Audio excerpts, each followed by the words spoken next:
Assalomu alaykum hammangizga xayrli kun. Bugun men sizlar bilan birgalikda ajoyib tayyor xamirdan sosiska testi pishirib ko'rsatmoqchiman. Sizlarga ham ko'rsatib o'tay dedim. YouTube ko'rib o'tirsam, shu retsept chiqib qolgandi. Prosmotr yorvara ishim bo'lib turgan ekan. Balkim bizda ham prosmotr bo'lib qolar inshaalloh. Birinchimizga kerak bo'ladigan mahsulot albatta sloyevniy xamir, tayyor magazinning xamiri. Bundan ikkitasini ishlab ko'raman. Hozir muzlagani bu. Birpas muzidan tushguncha qo'yib qo'yaman mana. Nimaga stolga yopishmaydi, stol ozroq yog'lab qo'ygandim. Пока xamirimiz tayyor bo'lguncha nachinkasini tayyorlab turamiz. Nachinkasi uchun shu sosiska и sir kerak bo'ladi. Sir mana parmezandan ishlataman. Hozirda pizza qilgandim, o'shaning uchun ishlatilgan parmezandan ishlataman. Xohlagan siringizdan ishlatsangiz bo'ladi. Nima archib tozalab oldim. Endi sirimizni to'g'rayman. To'g'rab olaman. Hozir buni ham uzuncha qilib turg'ashim kerak. Mana shunday.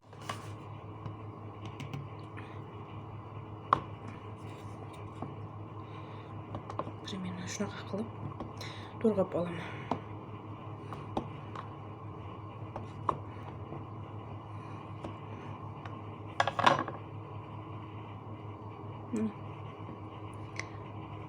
Ana xamirimiz nima deydi, muzidan tushdi. Ancha bunaqa nima bo'lib qoldi. Endi buni uzuncha qilib uzunasiga yoyib olamiz. Shunaqa qilib ozroq yoyib olamiz. Ko'p yoyib olmaymiz.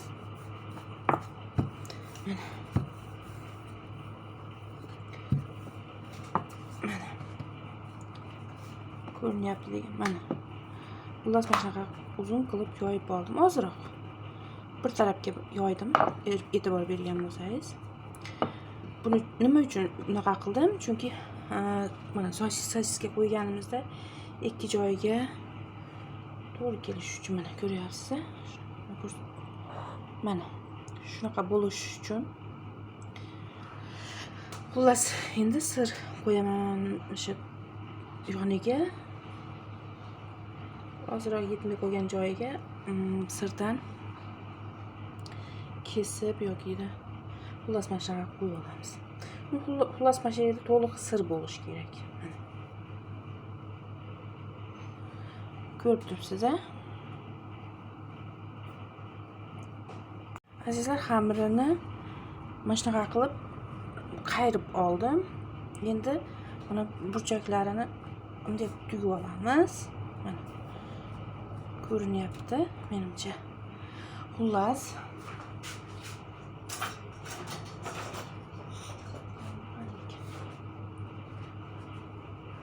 mana bu yog'ini tugdim.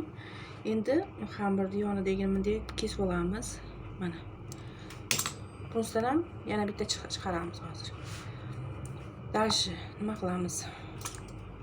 Bu joyini mana yaxshilab ezib nima deydi? Xullas chimchilab olamiz. Keyin kesib olamiz. Mana.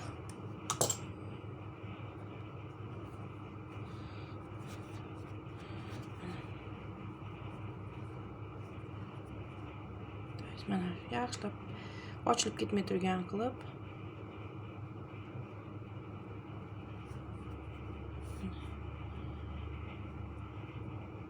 qolganlarni ham shunaqa qilib olamiz.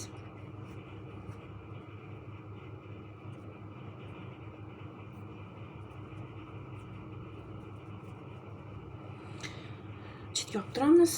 Endi bunisidan yoyib yuboramiz shekilli.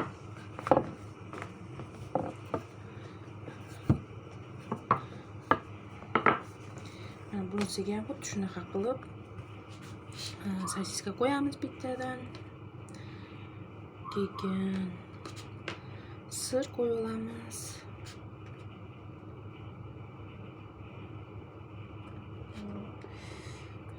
Так.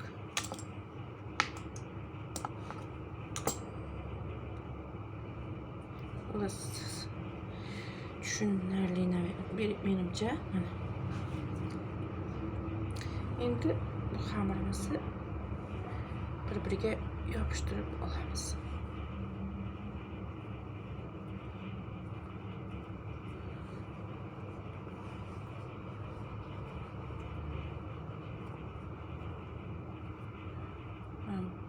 Yaxshilab sir oqib chiqib ketmasligi uchun-da bu.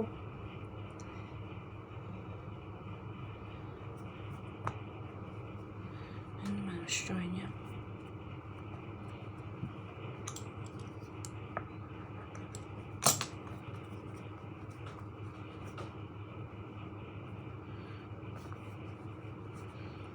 xullas mana shu chiroyli tarafiga 100 tarafi bo'ladi.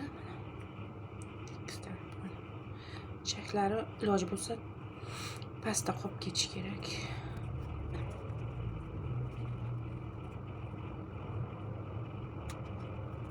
Ko'ribsiz? Qolganlarni ham shunday qilib olamiz endi. Qolgan sosiskalarni ham shunday hammasini ham shunaqa tarzda qilib olamiz. Azizlar, mana sosiska testolarimizni tayyorlab oldim. Endi bunga ustiga sut surtib, keyin kunjitlab duxovkaga jo'natamiz. Xohlasangiz tuxum surtsangiz bo'ladi, lekin men sut surtyapman. Mana sut surtib oldim. Endi kunjut chachib olaman.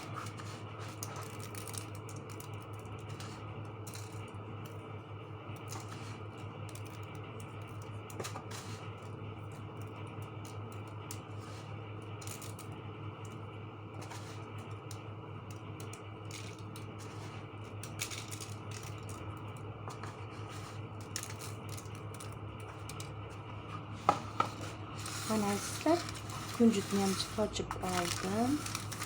Endi buni duxovkaga 15-20 minutga qo'yib yuboramiz. Men bilmam pishishiga qarayman. Endi hamma duxovkasi har xil-ku. 180 ga 180-200 gradusga 15-20 daqiqaga qo'yaman. Mana azizlar, sosiska testolarimiz tayyor bo'ldi. Ko'rinishi albatta bir xil emas, lekin juda ham xrustyash bo'lgan. Mana qanaqa mazza bo'lgan.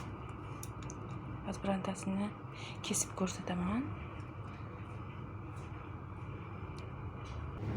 Sizlar ham albatta tayyorlab ko'ringlar. Farzandlaringiz uchun albatta juda ham yoqadigan sosiska testo bo'ladi.